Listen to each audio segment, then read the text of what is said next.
Years ago, I worked at a dollar store for about 3 months. It was one of those jobs that sounds simple until you're in it 8 hours a day, dealing with people that are teetering on insane and others just straight up criminals. I got screamed at by Karens over coupons, hit on by sketchy guys, and cleaned up messes composed of things that you can't even imagine. But I'd just been laid off, the money was tight, and I needed something to get by, so I stuck with it. I think the only upside was the location itself. Only 3 blocks from my apartment, straight shot down a dim street past a laundromat and a liquor store. My coworkers were decent. Our manager Lisa was in her 30s, always tired, always trying to hold the place together. We closed at 11 p.m. and by 10:15 it would usually go quiet. That night felt really normal. It was a dead store, light buzzing, me at the register just waiting it out. Lisa was in the back finishing her paperwork. The last customer had already left.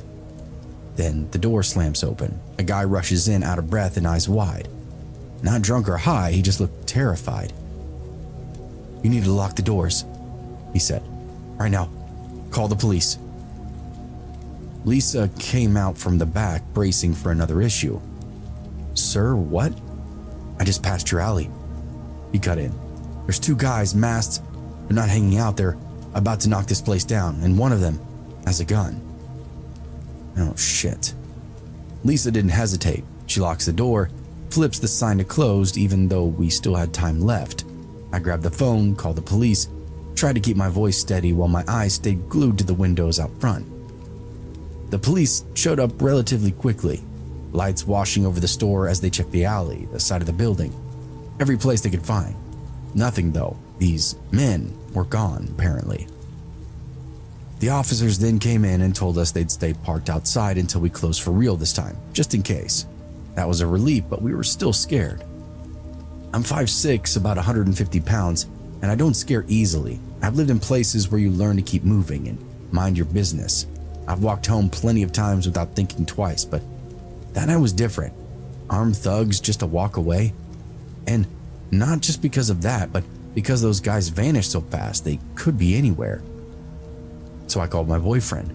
He came right away without any questions, and when we finally closed, he was waiting across the street with our dog, a big mutt that looked very intimidating. He walked me home quiet, alert the whole way. We hung out a bit, I told him all the drama, and he said there were all kinds of robberies going on. He went home a little while later, which was a short walk through the neighborhood, and texted me when he got back home. 0 issues. The next morning I ran into my neighbors downstairs. She looked a little off. "You hear what happened?" she asked me. I shook my head. "There's a bodega around the corner from your store. Cashier got shot, killed, around 11:30. Robbery." Same time, same area. I just nodded, but it hit me in the gut. Those guys in the alley. There was no way it wasn't them. I'd been 30 seconds away from getting shot over $600. If that man hadn't come in when he did, I didn't finish that thought. When I got to work, everything felt surreal. Lisa told me she filed a report and given the police everything. She looked even more drained and sleepless, more than normal, on the verge of a coma. After that though, it was silence for a bit. No scares, no thugs in the alley. It was peace for 48 hours. We were still closing up a little earlier, pretty much right after the last customer around 10 p.m. A couple of days later, Lisa got called into the office, and when she came back, I knew something was wrong. "They wrote me up," she said. "For what?" "Closing early. Doors stay unlocked until 11. No exceptions." I stared at her. "Even after what happened?" She nodded. "Even with the police report. They had one complaint about us not being open until our advertised hours. Corporate is pissed." I thought she was going to quit on the spot, but she didn't. She rubbed her face and went back to work.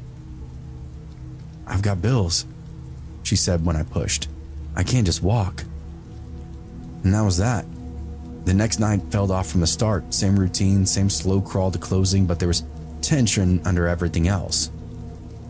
10:45, still no customers. Lisa stood by the register with the keys in her hand, glancing at the door. I could tell she was thinking about locking it again, but she didn't. "We'll close on time." I didn't argue. I should have. but I didn't. 11, she flipped the sign to close, and for some reason still left the door unlocked. We started counting the register, going through the usual motions, and then the door opened, followed by footsteps, 2 of them. I looked up and felt my stomach drop. Masks. One of them had a gun, and he raised it right up to our faces. "Register," he said. She opened it, hands flying, pulling out bills and setting them on the counter. I could move, couldn't think, just watched Lisa handle the business. One of them glanced at me and quickly lost interest. I must not have looked like a problem. "That's it? There has to be more. These registers have been fucking shit," he screamed. "That's all the cash we have," Lisa said back. "Bullshit. You have to have a safe in the back or something." Lisa shook her head. Then the gun went off. The sound filled the store and Lisa dropped immediately. All the money in her hands went flying. They were gone just as fast. Door opened, then closed with a few $100s in a sack. Lisa lay there, gasping on the ground. I stood there not understanding what I was seeing. I moved around the corner, dropping to my knees, hands shaking as I tried to help her. There was so much blood. I remember screaming, fumbling for my phone, barely even able to talk to the operator.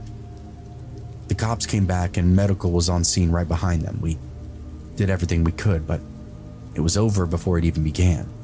Lisa didn't make it, and those guys, to my knowledge, were never apprehended. I was devastated after this incident and struggled to go back to work for a couple of months, and ended up quitting. I couldn't go back to that store.